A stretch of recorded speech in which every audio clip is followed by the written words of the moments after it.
कई बार जिंदगी में ऐसी मुश्किलें, ऐसी उलझनें आकर खड़ी हो जाती है कि हम हिम्मत ही हार जाते हैं। कोई रास्ता ही नहीं दिखाई देता। समझ ही नहीं आता कि हमारी जिंदगी में ही इतनी परेशानियां, इतनी तकलीफें, इतनी उलझनें क्यों हैं आखिर? क्यों हमें ही इतना दुख मिलता है? हमने क्या बिगाड़ा है किसी का? क्यों हमारे साथ हमेशा गलत होता है? जब भी आपकी जिंदगी में ऐसा वक्त आए ना, तो ये कहानियां आपको बहुत ताकत देगी, आपको हिम्मत देगी और आपको आपकी उलझनों से बाहर निकलने का रास्ता दिखाएंगी।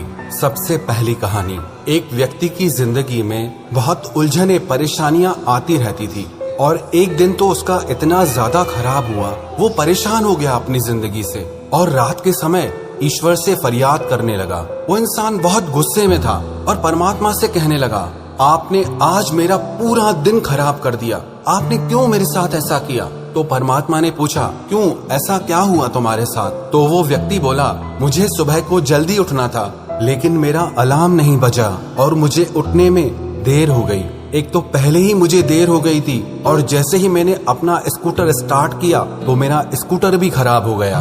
बहुत मुश्किल से मुझे एक रिक्शा मिली और देर होने की वजह से मैं अपने ऑफिस में अपना टिफिन ले जाना भी भूल गया और जब ऑफिस पहुंचा तो वहाँ कैंटीन भी बंद थी।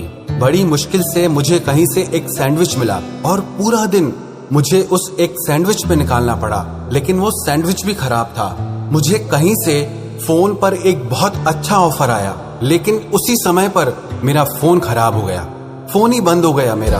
फिर उस व्यक्ति ने कहा, मैंने सोचा कि घर जाकर एसी चलाकर सो जाऊंगा, आराम करूंगा, लेकिन मैं जैसे ही घर पहुंचा तो लाइट गई हुई थी। मुझे समझ नहीं आ रहा कि ये सारी तकलीफें आप मुझे ही क्यों देते हैं? आपको कोई और नहीं मिलता क्या? तो परमात्मा ने उससे कहा, तू मेरी बात ध्यान से सुन। आज सारा दिन तुझ पर मुश्किलें और आफतें आनी थी, परेशानियां आनी थी, इसीलिए मैंने देवदूत को भेजकर तेरा अलार्म बजने ही नहीं दिया और आज तेरा स्कूटर से एक्सीडेंट होने वाला था, इसीलिए तेरा स्कूटर बिगाड़ दिया। और जिस कैंटीन की तू बात कर रहा है उसका खाना खराब हो चुका था, जो तेरे शरीर को भयानक नुकसान पहुंचा सकता था। और जिस इंसान से तू फोन पर बात कर रहा था वो इंसान एक नंबर का घोटालेबाज था और वो तुझे बहुत बड़ी मुश्किल में फंसा देता, इसीलिए तेरा फोन आधे में बंद करा दिया। और आज तेरे घर में शॉर्ट सर्किट से आग लगने वाली थी, इसीलिए मैंने तेरी बिजली ही बंद करवा दी।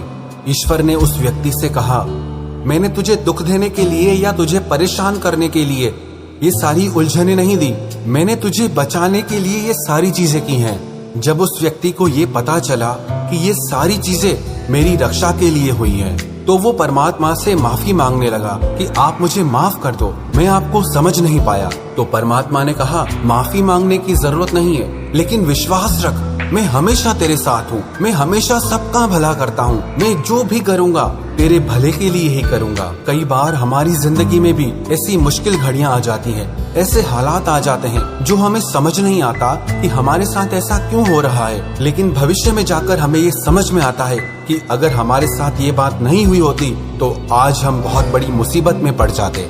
तो ये कहानी हमें शिक्षा देती